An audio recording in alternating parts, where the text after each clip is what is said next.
Leadership Lens, where we speak with senior leaders on what's trending in this ecosystem. And today we have with us a veteran of the industry, someone who talks pure Martech, Deepak Oram, who's the head of growth marketing and Martech at HDFC Bank. They've been one of the pioneers at, growing tech-related banking and, creating the most amazing customer experiences. So thank you for joining us, Deepak. It's great to have you on the Leadership Lens. Thank you, Shaini, for having me. Wonderful. Deepak, you were telling me you've spent almost 8 years at HDFC Bank. Tell us a little bit about your journey, how you got into Martech, because Martech is honestly still, it's a slightly scary word for a lot of us. So tell us why you're passionate about this, how you got into this, and, what are you looking at right now? See, Matek is something that I have pivoted to. I mean, obviously, I didn't wake up one day and there was a degree in Matek. There still isn't a degree in Matek. If you see it, you can't get a degree in Matek from a large university, right?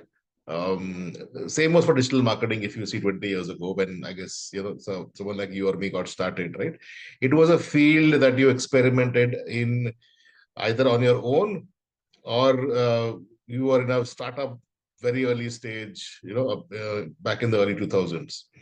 The same was the case with me, right? I started a business actually on my own. I had realized that the internet was fascinating as a medium. Then obviously we all got dial-up connections, and then we all got TCP/IP connections where you could actually load and you could see the Yahoo logo. It was fascinating, right, for any young teenager. So obviously then you start enjoying it, and then you figure out, hey, boss, what else, right? So slowly, as you learn the internet, I realized we could make money off of it, right? Everyone wanted a website at that point. So why can't you be the person who gives the infrastructure for building a website, right? So I started selling server space. Just buy a big server, rent it out of California or somewhere, buy it online, and then break it into small pieces and start selling it to people who want to build a website. The first thing that a website builder wanted at that time was a logo, right? Top left, you need a logo. So I got into logo design. I used to sell 5 logos across the world to $5. I had 5 designers. I could sell $5 logos globally, and PayPal was around, so you could actually get the remittance back into India as well, right? So this is how someone gets started in an area because they have a fascination for it. Personal life plays a huge role. Early technologies, early innovations, you don't really have an academic pursuit that will take you there, right? So same is the case with me. So if you build a server, if you can partition it, if you can sell it online end to end, hook up a payment gateway, you can do design on Photoshop, sell a logo online, right? You become very well versed in technology while doing that, right? So that's where I think my roots are, that I could build something for the internet from scratch. And then digital marketing came later over the next decade or so. Digital marketing became a field. So obviously I pursued my education, I did my MBA, and then said, okay, this is something I should explore. In fact, it's a great story actually. I was working with a production house at that time, doing ad films. And we were working on various things. And we were working on various things. And I realized that we had done a campaign for Pepsi at that time called Bleed Blue.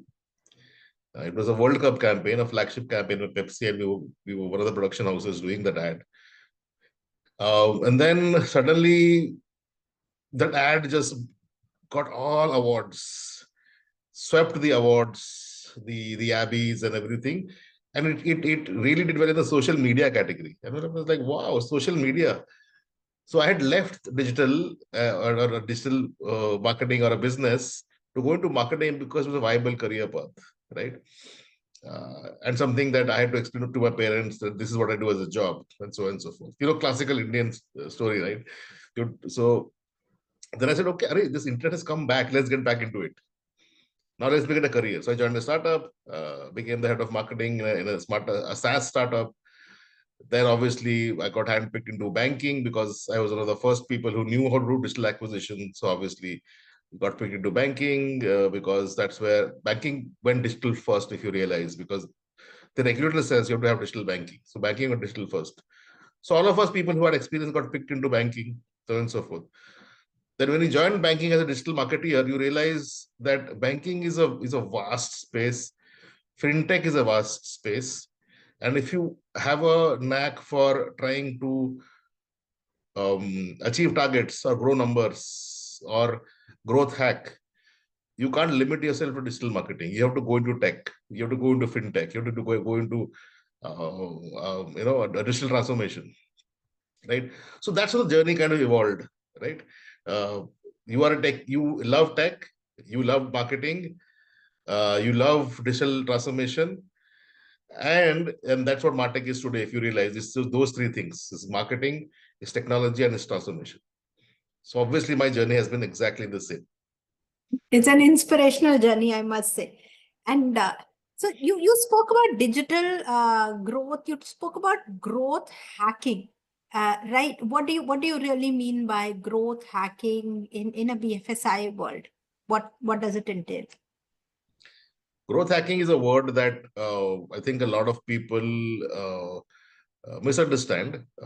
Right? Growth hacking is not about marketing, and it is not about, especially marketeers. Since it's the marketeers, our audience is marketing in this forum, right? So I want to just clarify that growth hacking is something that is getting departments outside of marketing together with you to help marketing and marketing skills get value for the organization, end-to-end value, right?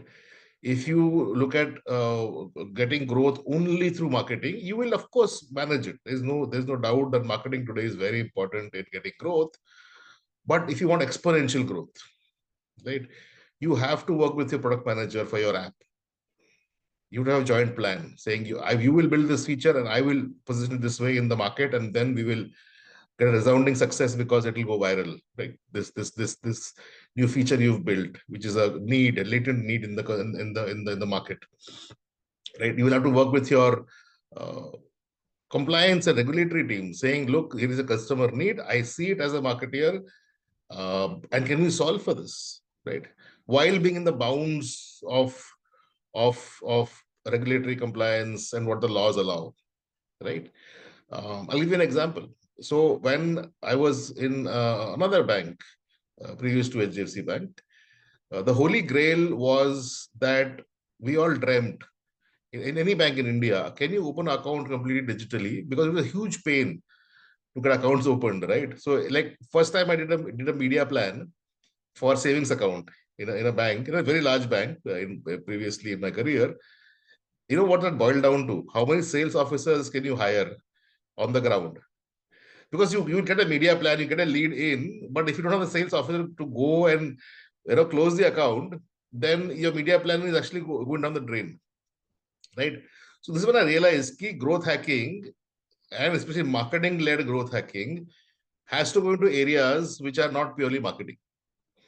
Right? Imagine, and it was very nice of the folks around me also to ask me, Deepak, great, you can get the eyeballs, that's perfectly fine. But the way savings accounts work is someone has to go, and back then a bank employee had to go. That's what the regulation said.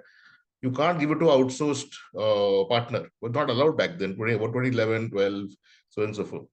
So a growth plan required a hiring plan, and a hiring plan in hundreds of branches across the country. So that is growth hacking, right? It is not about just purely bringing awareness. It is working with multiple departments that will help marketing jointly achieve a goal for the organization, right?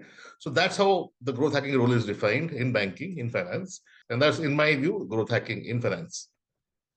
Wonderful. And of course, Martech has a huge role to play here in coordination and everything. I mean, today you open, I think it and I open an account in any bank I want. You've been one of the pioneers to do this. Tell me more about this. And so you've spent around 8 years with HDFC Bank. It has been one of the leading banks out there, not just in terms of the number of customers it has, but the kind of audience that it kind of caters to. You have a lot of HNI audience. How has really Martech evolved in, say, when is 8 years ago? 2017? From Yes. 2017 to 2025, how have you seen the technology evolve for an HDFC bank in this period? Matek is less about marketing. It is more about digital transformation, in my view. And not just HDFC Bank, most banks are realizing this now, including global banks, right? So why? But let's understand why marketing tech, right? Marketing technology 20 years ago, if you see, was the first tool that everyone knows, even generalists know, is Google Analytics. Google Analytics you put on your website and you track the funnel, you track what is happening, how much people came, from which part of the country they came, what time they come. Simplistic things like that started off, right? Now, when it started off, Google Analytics was capturing 2% of your audience, of the organization's audience, or the organization's customer interactions, 2%, 3%, 4%. Fast forward 20 years later, now it's 80%. So any large brand, any bank, any consumer brand, right? People do a lot of research, right? Of course, you'll say, no, people go to e-commerce, this, that, and the other, but that's fine. But that world is also changing with D2C, if you realize, right? People directly explore the brand on that brand's digital properties. They do it directly. They prefer it now. Because e-commerce is cluttered, you know the reviews, sometimes you don't trust them, and so on and so forth. You want to see if the brand has more details, more information, more content, and brands do have it now. Any brand has it. So what has that done to Martech? Martech has a front and center view of this buying journey or this exploration journey, and even a service journey. When you are not happy with the product, they first come to your website, right? So marketing tech has now 80% coverage on a customer's behavior when it comes to the mobile app, the website, and even outside world, because Martech does integrate with the outside world as well. So marketing is now front and center in terms of getting the customer's current state of mind aggregated, curated, and available for the organization to leverage, right? So 80% of the customers who today want to complain to a brand, who want to buy from a brand, or who want to simply live with the brand services, for example, you would want to buy some warranty, you want to buy some insurance, extended, whatever. They come to your digital stack. The digital stack is layered with Martech. So 80% of your customer signals are sitting in this one area called marketing technology. That's why it has become so important. Because the consumer behavior has shifted so much that something that started as acquisition now has a bird's eye view of everything, all across the customer funnel. Now it is for the organizations to leverage this technology cohesively, right? Do these signals get used in your call center? Do the signals get used in your service person who's visiting a customer's premise? When you call out to the customer, are you suppressing if the customer is seemingly not interested, given the other digital signals? So it's a coverage. The consumer behavior went digital. Digital is very well captured by Martech, and organizations are moving towards better CX as a way to grow, because the world has changed, right? Today is not a world where you can do a big bang emotional ad campaign and have a terrible product. You get caught, because social media has ensured the last 10 years you can't posture around consumer experience. You can't communicate over and above a bad consumer experience, right? So that has completely gone down the drain. So it is for us to now leverage this consumer signals, one-to-one, deterministic, not probabilistic, saying this customer is happy, this customer is not happy, this customer wants this, and use that across the organization. So that is why Martech is just blows my mind still when I talk about it. Is front and center. 80% of any large brand that is sitting out there today passes through Martech. And it is up to organizations and their maturity levels and their hunger that they have within it for customer experience to leverage this data set across all channels of organization.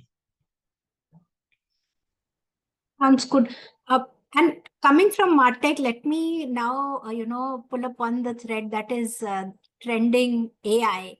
And you said there is this 80% of customer data and signals sitting within your Martech stack that helps you talk to your consumer better or understand what they really need at that point in time and serve them, right?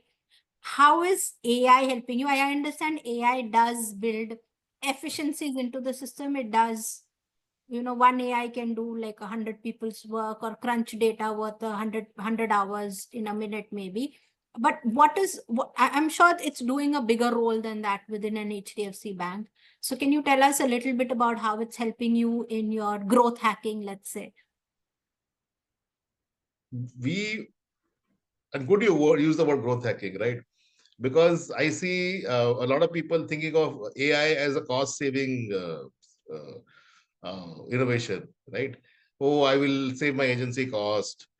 I will save my video generation cost. I will save my copywriting cost, right? But coming from a growth hacking point of view, what is it going to do for your organization? Will it get your CEO excited? They'll say, no, okay, fine, you save some cost, Deepak, that's all right. But how do you give me an unbeatable advantage in the market? How do you take me to the next level where our customers are indeed happy and elated with the way that we treat them, and still stick with us for the longest time and give us their loyalty, and so on and so forth. So I think AI has to look from a growth angle. Number one, that every organization should look at it. It's a competitive advantage that you need to build. It is not a cost-saving measure that, which is the easiest thing to do in my view, right? We should do it definitely, but we need to think, how do you grow customer satisfaction? How do you grow a customer's faith in your organization, and so on and so forth, right? Simple example, I'll tell you what we couldn't do earlier, right? If you see a bank, we are in a we are an essential service, right? So when people come to us, even for acquisition, it's actually a service. When someone comes to us for a loan, when someone comes to us for a credit card, they have a need. They have a need for finance. That's why they're coming to us, right? And we are the only type of organization that rejects you, right? Every other kind of consumer B2C company will say, okay, yes, sir, you're here. This is the cost. The cost would be exorbitant, but they will never say no, right? It's up to you to say no. But banking is the only industry that says no, sorry, not qualified, right? Sorry, we can't approve you at this time, right? Now, there was such a dry and a sort of boring customer experience, right? And we couldn't do anything about it for the longest time, right? Now, if someone says the backend system says not approved, now you can actually generate content, and this says, given your customer profile, given what we saw, here are 10 things you can do, right? Build your CIBIL score, build your relationship with the bank. Here, take this product, base product. What you applied for, not possible. Unfortunately, very high-end credit card. You don't qualify. You're young. Your income is not large enough. Here is some content. Read through it. Here are some resources. Go to them and learn how to build your financial life around being qualified later, right? How do you manage your payments for your other book an FD, for example, right? Book an FD and then take a credit card against it. And here are the ways of doing it. FDs have this value, so on and so forth. So this education is now possible. That's number one. Which impacts customer experience. Customer experience, in my view, is growth, by the way. A lot of people misunderstand growth is only acquisition. That's not true. A great customer experience like this will build a funnel for much later for this customer base that is today getting rejected. They're not getting rejected because they are bad. They're just young, and or they're not at that stage where they will qualify, right? So someone used this word, right? You should have a retry segment or a re-engage segment. This is that segment, right? And they will re-engage with you if you've been very, very nice to them and you have engaged them in a way which is not flat out saying you're rejected. Sorry, please come back later, right? Gen AI can generate this content, this engagement now. Number one. So you have built a pool of a great customer, happy customer who you can grow with later over the next decade or so, right? Second is we still get stuck in marketing operations on doing A/B testing and personalization at scale. It's a big bottleneck, and marketeers have to be honest, right? We don't imagine a landing page, imagine an ad copy, imagine an email subject line. Realistically, how much are you iterating that content and seeing the lifts? Very little, let's be honest. And large organizations have thousands and thousands of landing pages, subject lines, ad copies, right? And we test 1 to 2%, 3%, 4% in a year of those. What we have noticed at our scale is that if you do A/B testing of any of this stuff, 50% of the A/B tests will give you a higher result of a differentiated subject line, a differentiated landing page headline, a differentiated content piece within the landing page, just tailored made to the customer, right? If the success rate is so high, then people should ask, why can't I iterate all my 10,000 communications and landing pages and subject lines or error messages in my app together and continuously improve? This is what I think people are forgetting is possible, because it's not a new campaign creation. It's like, it's a little boring, right? Oh my God, it's not a new something. It's not something fancy. It's not, this doesn't use my creativity. It's like training a machine. But the whole idea is that this is where the goodness will come, and this is where Gen AI really shines. It is so good at this, it's not even funny. And we're doing this now. Just every error message in the bank is going to get iterated with your segment. It'll not only say sorry, it'll say, sorry, we couldn't qualify you, but here are 10 things you should do. Because why? We love you as a customer. We want to advise you. It just so happens you didn't qualify. Look, we also have your savings account money. We can't willy-nilly give it out to anyone, and we have to have controls. So that's the reason why we have to reject you. But we have 10 things you can do, and we're here with you. We're in this together, right? So these are two areas I think that are big, right? Looking at this content generation for advice and keeping that customer pool available for future growth. And if you treat them well, if you don't get them in the revenue sort of bucket today, but they are future revenue, if you treat them well. Second is just marketing operations can be exponentially better using AI. These two areas are the focus for us, and we're actively working on them. Wonderful. I think that's a great example of how you're engaging even a low segment that is, maybe really high up the funnel, and, effectively. So thank you for sharing those wonderful examples, Deepak. Now, when we say Martech, when we say AI, when we say, growth hacking, while, it looks like it comes very, very intuitively to you, there are a lot of companies in India, legacy brands, as well as new age companies who are extremely focused on their product. It could be an FMCG product, but they do struggle with, with Martech, with AI, with, using correct technology where it is required. So what is your advice to them? How do we get started? What are the ABCs that they need to figure out first? Okay. First of all, brand should not feel bad, especially if you're a D2C brand. If you are a brand that is traditional in nature, old school, in an old product category, you should not feel at all bad that you are not able to figure out this Matek business, right? Talent is short in this industry. It is just 100% true. And it is also a tough area because it is digital transformation, which is anyway tough. You have to go to multiple departments, get alignment. It's not an easy job, right? So if you want to get started, right? Anyone who starts their digital journey as a brand, they will first build a website or app.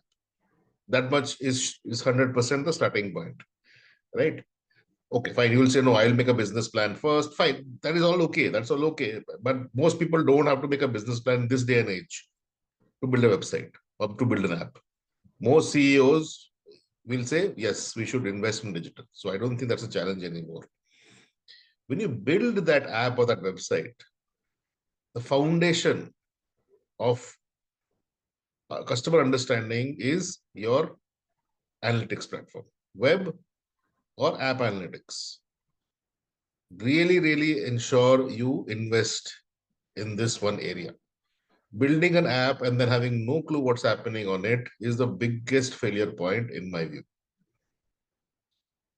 Any app that you build will always, you will see platforms like a Google or there are hundreds and hundreds of manufacturers of this software out there. None of them is bad. Everyone is officially in a different maturity level, but everyone app gives you data about your customers. One thing a lot of people make a huge mistake is they don't look at it as an investment to do this measurement and data collection, right? And I will use the word data collection. You have to define what are you studying about your customer on your website and your app. It does not happen automatically. You have to sit down, you have to say, I want to learn this because it helps me do this in order to achieve this. You have to write that down first on my app. And that will get converted into a technical document, which will put certain tags on your app or your website to help you measure what you want to measure and to achieve that business goal, or at least move the needle towards the business goal in the right way. This data collection part, even if, trust me, after 20 years, 25 years, people still don't do it right. People don't focus on this at all. They build a website, they build an app, then they wonder, what to do now? What to do now is why this web and app analytics was invented, right?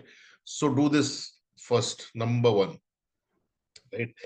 Number two, you built a website, you built an app. People, if you're a large enough brand, then automatically organic traffic you'll start getting, right? If you're a D2C, obviously, you will have to have a media plan, a launch plan, go to market, and so on and so forth. That's also agency driven. You don't, as a brand, don't have to do a lot of work or hire talent to do it. You can give it to an agency, and there are hundreds of them which will give you the traffic for the right customer type base that your business plan is targeting. So then what is remaining, right? What is remaining is the people who are coming onto your app or your website. How do you keep them in the funnel? Okay, that's something you have to work on directly and with your own teams, because this is CRM. This is not media buying. Media buying and targeting is also important, but you will have enough and more talent which is outsourced, and media you never in-house because you never know when you run out of budgets, right? So you never in-house a large media operations team. Obviously, you'll have people who will work with agencies to get you the traffic, but once it hits your CRM, then the heavy lifting has to be done by the internal organization. That's where a lot of people don't invest. It's also bad and gives media a bad name because people say media did not perform for me. It's not that media didn't perform. Media performed for you. When it came inside the funnel, you did not have a re-engagement plan. You didn't have a CRM plan to keep them in the funnel, keep them nurtured, keep them ready, right? Or if they have transacted once, keep them transacting, right? So a lot of people don't focus on the CRM, what people call CRM, what people call I guess marketing to owned set of customers, owned platforms, whatever your industry calls it. This is a big piece. This big piece also helps you get value out of media that you have spent, and it also gives you lifetime value for a customer. This CAC and LTV, startups keep talking CAC and LTV, both are interrelated, but interrelated with a very key area which is CRM. How do you manage your CRM? If you don't do it, your CAC will always be higher than your LTV, and then you'll get obviously not accolades in your organization, right? So this is one part we should definitely invest. You can also outsource this. There are people who will run this for you also in case you don't have the talent in house, you don't have the tech stack to do it. But do invest in this area.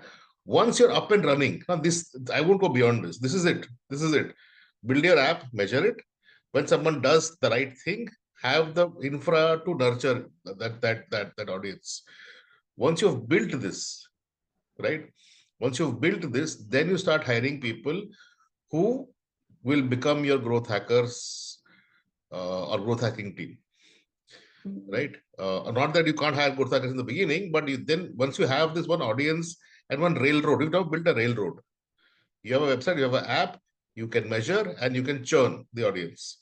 That's a railroad. Now you need to growth hack, which means, like I said, growth hacking goes beyond marketing. Now you'll build more products. Now you'll build, take the same products, but add more features to them to disrupt the market, right? You'll build entirely new innovation in acquisition or servicing or highly customizable product, which is, imagine you pick and choose the color. So it's product innovation, right? So this is when the growth hacking team will come, take your digital D2C railroad and then take it to the next level, right? And that's it. That's it. Just rinse and repeat.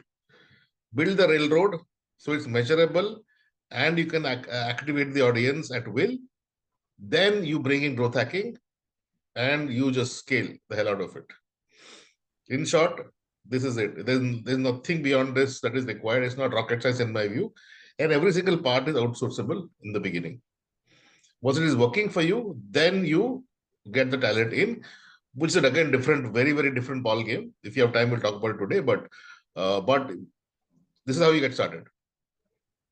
I definitely want to talk about this, Deepak, because frequent complaint from every marketer who's trying to build a tech-driven organization, who is trying to build, a team that is a team of growth hackers, say, and you yourself said talent here is short, right? And it is new.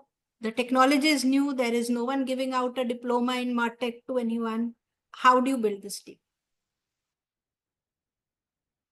So I think you have to build teams with people who happen to have done this in their past, who have naturally figured out that this is something that they eat, sleep, drink in their daily lives as happenstance.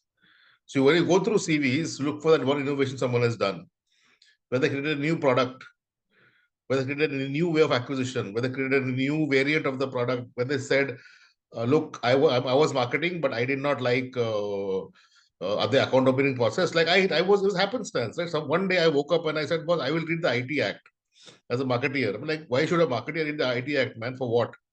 But I had the curiosity to read because I was wondering, boss, when you do paid search, you build a website, it goes into a lead, and the funnel after the lead for a service account is horrible. I don't like it. It is very disappointing to me as a professional. Can I go and explore how does one open a bank account entirely digitally? Because then what will happen? A website will perform end to end. The same traffic will give more revenue to my bank.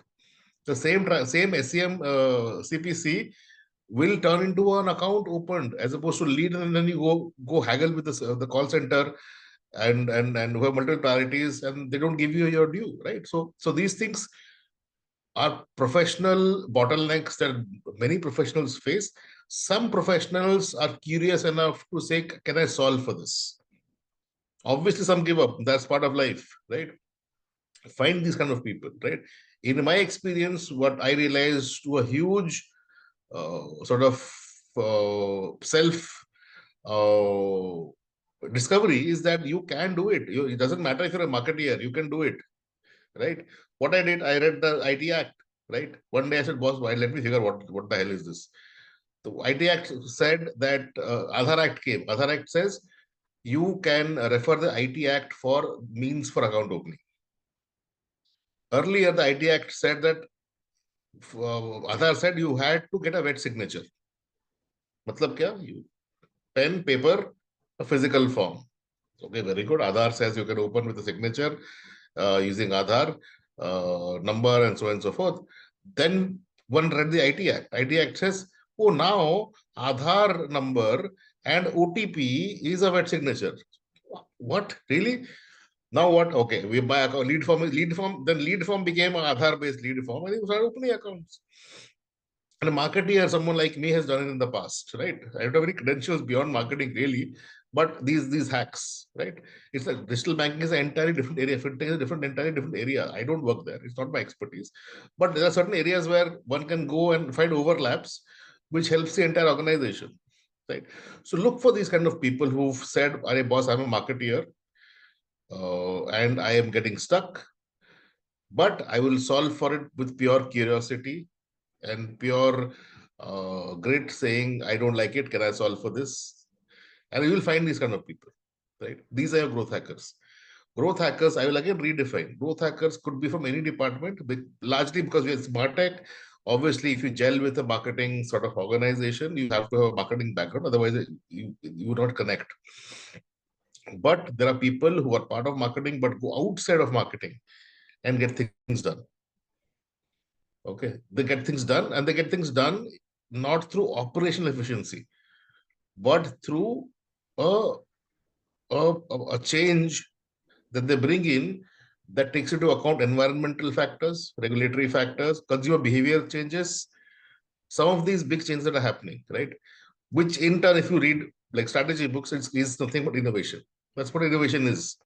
Take your current industry, take your current customer, look at the new changes that are coming in, whether in customer preferences, whether in technology, whether in the ecosystem of regulation, what have you. And can you put all this together and come up with a new way to do or continue your business? That's beneficial. So these kind of profiles are out there. It's not easy because I imagine reading through hundreds of CVs and saying, "Yaar, innovation kidhar hai?" You know, that also is difficult. So how do you maybe chat GPT? I don't know. Now take CVs, put to chat GPT and say someone has used the word innovation in their CVs. It's a marketing CV, but says innovation.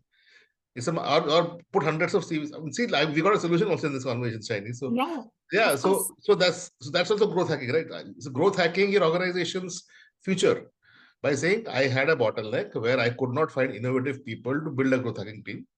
Because who will read so many CVs? Because this is such a rare quality to have in a CV. It's just one or two bullet points, right?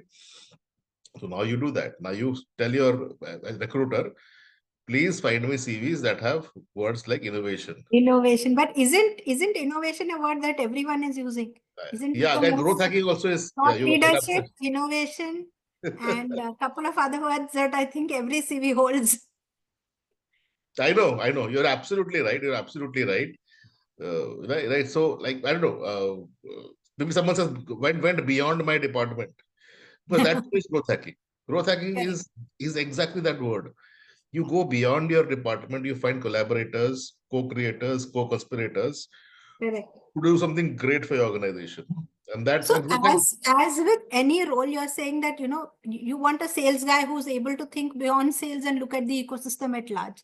Similarly, you want a marketing guy who's able to think of the ecosystem at large. It could be a legal ecosystem. It could be a consumer ecosystem. It should be an on-ground ecosystem. It could be anything, right? That's what we're saying.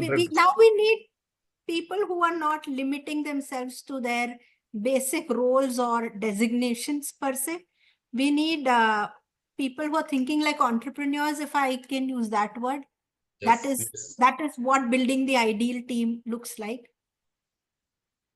And now coming to my next question, for people who probably already built this team and or who are marketeers who worked with on Martech, people like you who have fabulous teams, they've worked on Martech for ages, they know what's happening.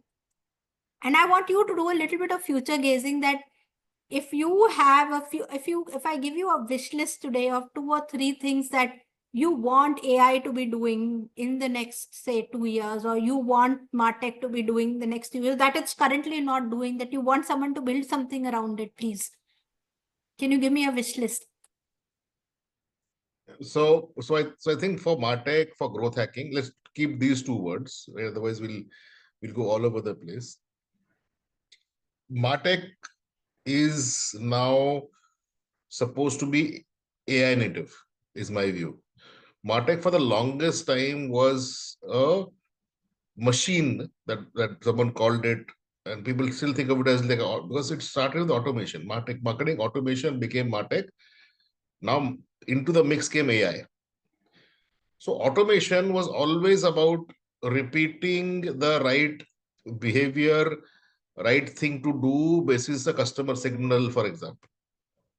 On repeat, just automation just keeps running, right? Then Matek made this amenable to other things like creative optimization, for example, using regression to figure out the channel propensity of the customer. So all these new technologies came in. But if you notice, automation is increased uh, by reinforcement learning. Reinforcement learning now has become supercharged with Gen AI because the Gen AI itself is a reinforced learning engine. It just keeps learning from content you generate, right? So what is the future of Matek if this is what is happening? This reinforcement learning is now accessible to be built by anyone. Earlier, reinforcement learning regression, which you have to write in Python, a Jupyter notebook, to say, okay, here's a data set, here's an outcome data set. Can you predict in the new data set that comes in, who will be in the same outcome bucket? That's typically what people used to do, right? Yeah. Now, what you can do is anyone can say, I have this data set, which is a campaign brief. See how the world has changed. Now you can take a campaign brief, and if you have the campaign briefs, creatives, and the results, it is as simple as putting it into a folder today, right? And say, give me the next campaign, which will perform well. And the system will do it. Chat GPT itself will do it today. Okay. Now comes because we all know this is happening today. There's no surprise. The challenge lies. The challenge now. The challenge. You can do it on a computer today, but how do you do it at scale? The scale is the challenge. The organizations are not formally organized where all campaign briefs are in a system. A campaign brief and the creative, sometimes creative is in different systems, in folders. Someone's WhatsApp, right? Results are again different systems. So what we have done is we've choked this new AI from the data that it needs to really outperform. You've choked it because we didn't have the infrastructure. The workbench was not organized to have everything in a single place. So that will become the challenge for Martech. I want Martech leaders to ensure that workbench is now streamlined.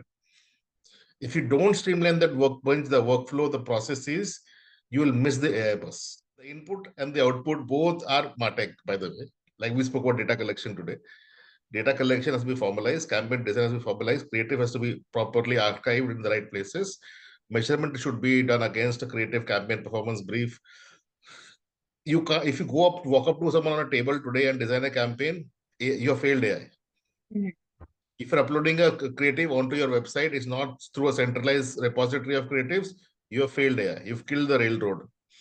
So I hope that makes sense. I mean, I'm driving a point home by repeating I think that is a very good takeaway for us to have, Deepak, that here, this is what you can do, and this is what can potentially stifle growth for you, given 100 days of doing this, So I've heard this from multiple marketers, in fact, saying this, that, AI pilots are wonderful. Agentic AI is wonderful. But the moment you want to scale this from like 100 or 1,000 to 10,000 or a lakh crore, that's where the challenge is. And I think building this workbench, I think that is a potentially a very great business idea. If you can build a workbench that all organizations can use to bring all this together, I think that is a great idea. Thank you so much for this conversation and being so candid about these topics with us, Deepak. I am sure there are a lot of marketers, there are a lot of organizations out there who who might reach out to you for help and support after listening to Leadership Lens. I hope you will be open to speaking to them I'm about happy. this. I learn from organizations, and I'm happy to go meet anyone. Please reach me out on my LinkedIn. You have a question, you are stuck in your organization, you can't leverage Matek.